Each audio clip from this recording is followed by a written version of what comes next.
suatu forum diskusi dosen dan mahasiswa membahas 4 pentingnya sifat Rasulullah dalam pemerintah.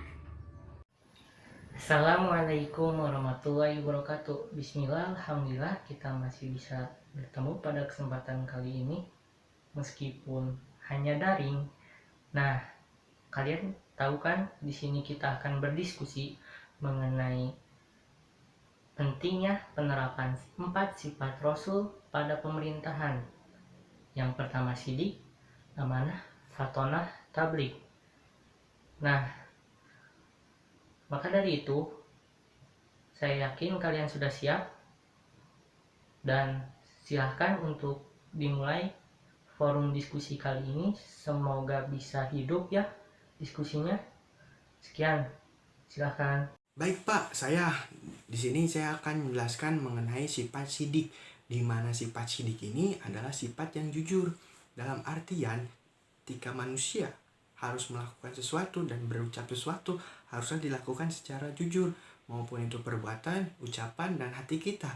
Apalagi dalam sistem pemerintahan Indonesia, ketika pejabat ataupun pemerintah siapapun itu harus memiliki sifat jujur dan melakukan sifat jujur tersebut, karena disitulah akan menimbulkan rasa kepercayaan terhadap rakyat kita, rakyat Indonesia.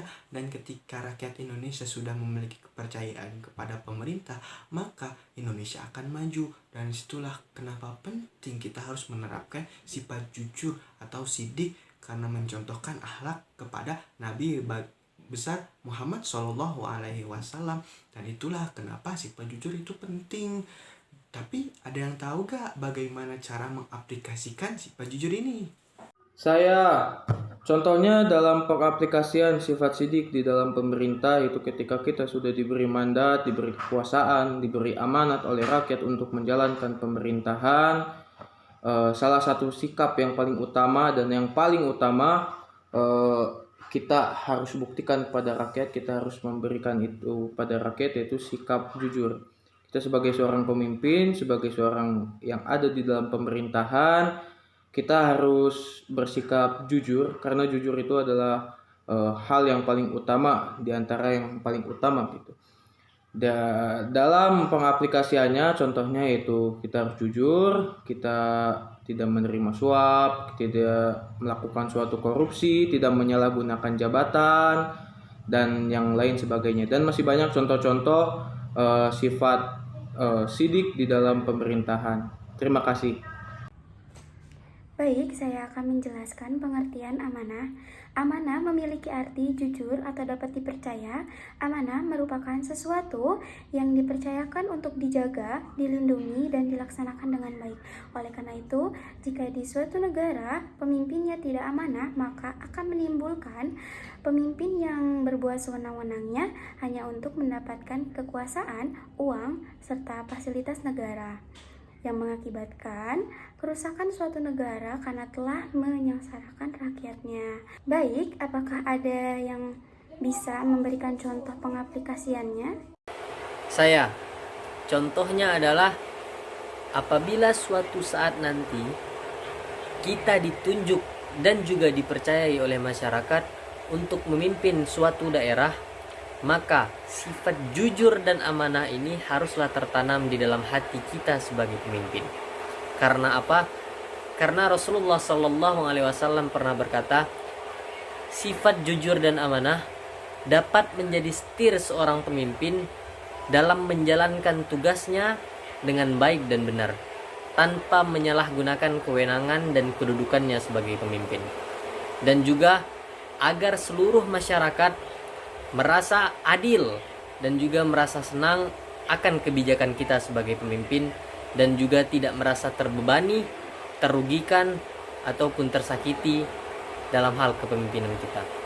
Demikian, terima kasih.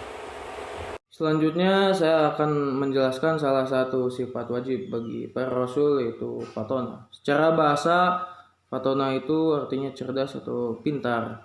Dalilnya adalah jika para rasul tidak memiliki sifat cerdas, bagaimana mungkin mereka mampu membangun argumentasi terhadap orang-orang yang menentangnya? Maka mustahillah bagi Rasul bersifat bodoh. Rasul memiliki kecerdasan yang tinggi dalam memberi jalan tengah di antara kaumnya yang berselisih. Salah satu contohnya ketika terjadi perselisihan di antara kabilah Mekah dalam peletakan Hajar Aswad di atas Ka'bah. Masing-masing kelompok dari mereka merasa berhak meletakkan batu suci tersebut, hingga datanglah Rasulullah memberikan jalan tengah di antara mereka.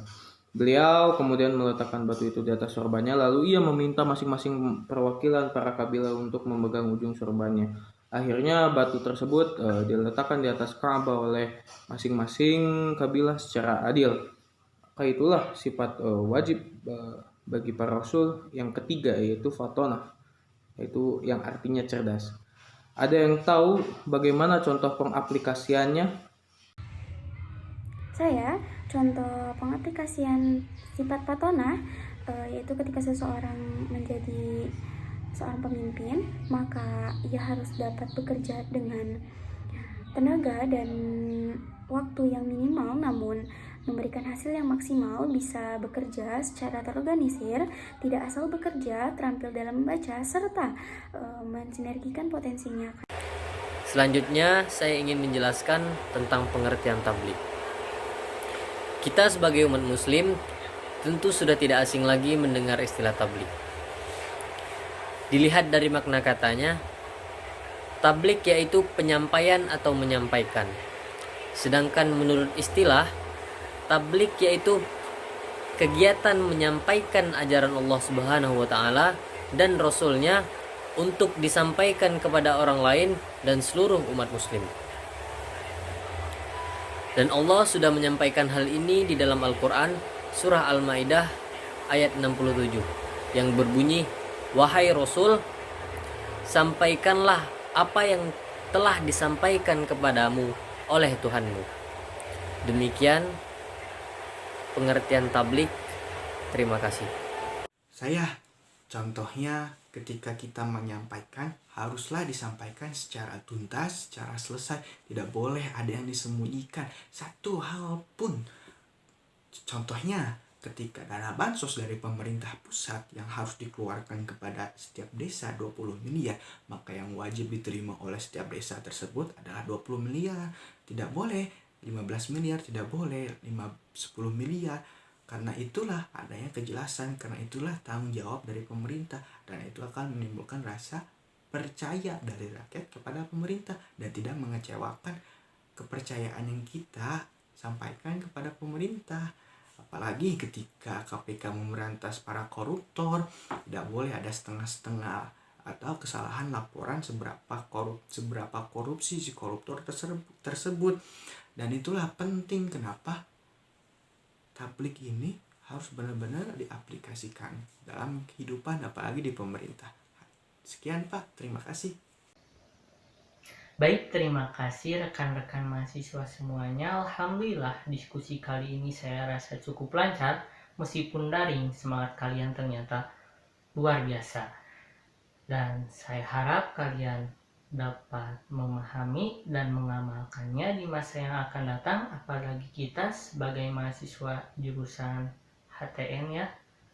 Dan sekian diskusi kali ini. Wassalamualaikum warahmatullahi wabarakatuh.